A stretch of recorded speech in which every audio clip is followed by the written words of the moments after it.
Jungle.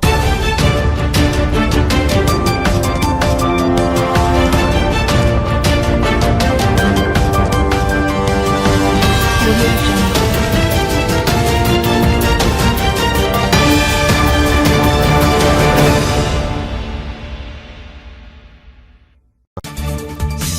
পিছিয়ে গেল বাংলাদেশের নির্বাচন। দীর্ঘমেয়াদে ক্ষমতায় থেকে জামাতকে ক্ষমতা হস্তান্তর করে পালিয়ে যাওয়ার নীল নকশা ফাঁস ইউনূসের। এতক্ষণ শুনছিলেন সংবাদ শিরোনাম, এখন জানাবো বিস্তারিত। বাংলাদেশের নির্বাচন পিছনকে ঘিরে নতুন রাজনৈতিক সমীকরণ, জটিলতা, জল্পনা ও উত্তপ্ত বিশ্লেষণ। বাংলাদেশের জাতীয় নির্বাচন পিছিয়ে যাওয়ার ঘোষণার পর দেশের রাজনৈতিক, প্রশাসনিক, অর্থনৈতিক এবং কূটনৈতিক পরিবেশ এক নতুন অস্থিরতার কেন্দ্রে এসে দাঁড়িয়েছে। নির্বাচন, যা সাধারণত রাজনৈতিক প্রতিযোগিতার সাংবিধানিক ও স্বাভাবিক প্রক্রিয়া, সেটি এবার হয়ে উঠেছে সবচেয়ে আলোচিত ও বিতর্কিত বিষয়। বিভিন্ন মহলে ঘুরে বেড়াচ্ছে নানামুখী ব্যাখ্যা, অভিযোগ, আশঙ্কা এবং রাজনৈতিক বিশ্লেষণ। একই সঙ্গে সরকারি সূত্র নির্বাচনী বিলম্বকে প্রয়োজনীয়, বাস্তবসম্মত এবং নিরাপত্তা সংকট নিরসনের অংশ বলেই দাবি করছে। ফলে দেশের পরিস্থিতি বর্তমানে এমন এক রাজনৈতিক সন্ধিক্ষণে দাঁড়িয়েছে যেখানে তথ্য, ব্যাখ্যা, দাবি দেওয়া এবং রাজনৈতিক উদ্দেশ্য ভেদ পার্থক্য করা ক্রমেই কঠিন হয়ে উঠছে। নির্বাচন স্থগিত, সরকারের ব্যাখ্যা ও যুক্তি। সরকারের ব্যাখ্যা হলো দেশের সাম্প্রতিক রাজনৈতিক সংঘাত, আইনশৃঙ্খলা পরিস্থিতির অবনতি, নিরাপত্তাহীনতা, প্রশাসনিক কাঠামোর জটিলতা এবং নির্বাচনী প্রস্তুতির অসম্পূর্ণতার কারণে নির্বাচন পিছনো ছাড়া কোনো বিকল্প ছিল না। সরকারি কর্মকর্তাদের যুক্তি, নিরাপত্তা পরিস্থিতি অস্থিতিশীল, বেশ কিছু এলাকায় বিক্ষোভ, সংঘর্ষ ও অগ্নিসংযোগের ঘটনা ঘটেছে। প্রশাসনিক প্রস্তুতি অসম্পূর্ণ, বিশেষ করে মাঠ পর্যায়ের কর্মকর্তারা অনেকে বদলি ও পুনর্বিন্যাসের মধ্যে ছিলেন। নির্বাচনী অবকাঠামো পুনর্গঠনের প্রয়োজন ছিল, যার জন্য অতিরিক্ত সময় দরকার। আন্তর্জাতিক পর্যবেক্ষকদের উপস্থিতি ও বৈধতা নিশ্চিত করাও একটি বিষয় বলে কর্মকর্তারা উল্লেখ করেছেন। সরকার জোর দিয়ে বলছে এসব সিদ্ধান্ত সংবিধানের আলোকে এবং রাষ্ট্রীয় স্বার্থেই নেওয়া হয়েছে। তাদের মতে অস্থির পরিবেশে নির্বাচন আয়োজন করলে তা গণতান্ত্রিক গ্রহণযোগ্যতা হারাতে পারত। বিরোধী মহলের ভিন্ন ব্যাখ্যা। অন্যদিকে বিরোধী জোটগুলো নির্বাচন পিছিয়ে যাওয়াকে রাজনৈতিক কৌশল হিসেবে ব্যাখ্যা করছে। তাদের দাবি, এটি শুধুই প্রশাসনিক সিদ্ধান্ত নয়, বরং এর পিছনে আছে দীর্ঘমেয়াদী রাজনৈতিক পরিকল্পনা। বিরোধীরা অভিযোগ করছে, সক্ষম প্রতিদ্বন্দ্বী রাজনৈতিক শক্তিকে সংগঠিত হওয়ার সুযোগ না দিয়ে সময়ক্ষেপণ করা হচ্ছে। কেউ কেউ আবার বলছেন, নির্বাচন পিছনের ভেতরে ক্ষমতার আভ্যন্তরীণ পুনর্গঠন বা ভবিষ্যৎ জোট রাজনীতির প্রস্তুতি দেখা যাচ্ছে। তবে এসবই পুরোপুরি রাজনৈতিক অভিযোগ, যার কোনো স্বাধীন প্রমাণ কেউ উপস্থাপন করেনি। ড. মোহাম্মদ ইউনূসকে ঘিরে বিতর্ক, রাজনৈতিক মহলে আলোচনার কেন্দ্রবিন্দু। অন্তর্বর্তী কাঠামোর নেতৃত্বে থাকা ড. ইউনূসকে ঘিরে বিভিন্ন মহলে আলোচনা জোরালো হচ্ছে। বিরোধীদের একটি অংশ দাবি করছে, নির্বাচন পিছিয়ে যাওয়ার ফলে ড. ইউনূসের নেতৃত্বাধীন রাজনৈতিক সমীকরণ সময় পাচ্ছে আরও দৃঢ় হতে। বিভিন্ন রাজনৈতিক মহলে সাম্প্রতিক সময় ছড়িয়ে পড়া অনুমান হল, এটি দীর্ঘমেয়াদী শাসন পরিকল্পনা বা ক্ষমতা পুনর্গঠনের অংশ হতে পারে। তবে ড. ইউনূস বা তার ঘনিষ্ঠ কোনো সূত্র এসব অভিযোগকে সত্য হিসেবে স্বীকার করেনি। তারা বলছে, তিনি রাজনৈতিক ক্ষমতা নয়, বরং প্রশাসনিক স্থিতিশীলতা নিশ্চিত করছেন।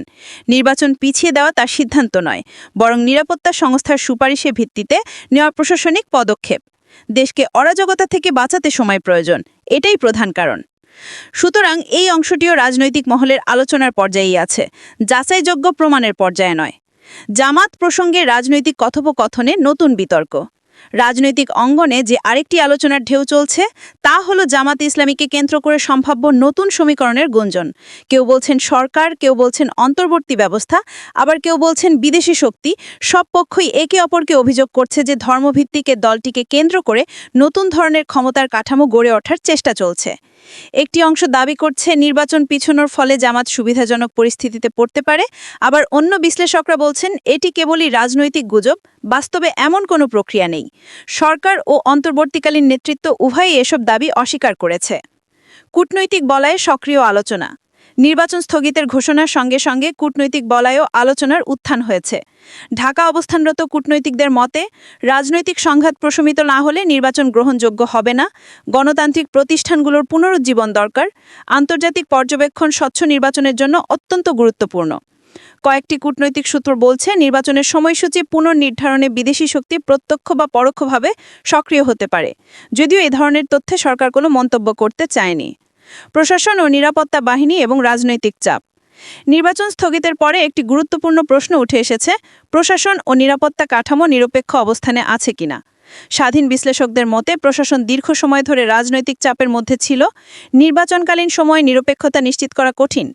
নিরাপত্তা সংস্থাগুলো অস্থিতিশীলতা মোকাবেলায় অতিরিক্ত দায়িত্ব পালন করছে। সরকার দাবি করছে প্রশাসন ও আইনশৃঙ্খলা বাহিনী রাজনৈতিক প্রভাব মুক্ত পরিবেশে কাজ করছে। বিরোধীরা বলছে এটি পুরোপুরি সত্য নয়। এই দ্বন্দ্বই জাতীয় অস্থার সংকট বাড়িয়েছে। জনগণের উদ্বেগ, নিরাপত্তা, মৌলিক অধিকার ও স্বচ্ছতা।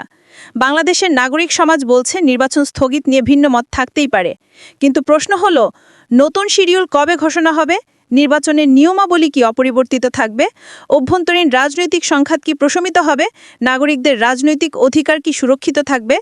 মানবাধিকার সংস্থাগুলোর মতে সমাবেশ স্বাধীনতা, রাজনৈতিক সংগঠনে যুক্ত থাকার স্বাধীনতা, নির্বাচন প্রচারে বাধাহীন অংশগ্রহণ এসব অধিকারের নিশ্চয়তা ছাড়া কোনো নির্বাচনই স্বচ্ছ হতে পারে না। অর্থনীতির ওপর প্রভাব। নির্বাচন বিলম্বের অর্থনৈতিক প্রভাব এখনই দৃশ্যমান। ব্যবসা মহলের বক্তব্য, অনিশ্চয়তার কারণে বিনিয়োগকারীরা অপেক্ষা দর্শন নীতিতে আছে। ব্যাংকিং খাতের তারল্য সংকট বাড়ছে, ডলার বাজারে অস্থিরতা আছে, রাজস্ব আয় কমছে, উৎপাদন খাত সংকুচিত হচ্ছে। অর্থনীতিবিদদের মতে রাজনৈতিক অনিশ্চয়তা যত দীর্ঘায়িত হবে এর অর্থনৈতিক মূল্য তত বাড়বে। ভবিষ্যৎ পরিস্থিতি কোন দিকে যেতে পারে? বিশ্লেষকদের মতে বাংলাদেশের বর্তমান রাজনৈতিক বাস্তবতায় 5টি সম্ভাবনা সামনে দাঁড়িয়েছে। 1. প্রশাসনিক সংস্কার শেষ করে নতুন সময়সূচি ঘোষণা। এটি সবচেয়ে বাস্তবসম্মত পরিস্থিতি। সরকার বা অন্তর্বর্তীকালীন নেতৃত্ব নির্বাচনের তারিখ নতুন করে ঘোষণা করবে। 2. রাজনৈতিক সংলাপের আওতায় নির্বাচন আয়োজন।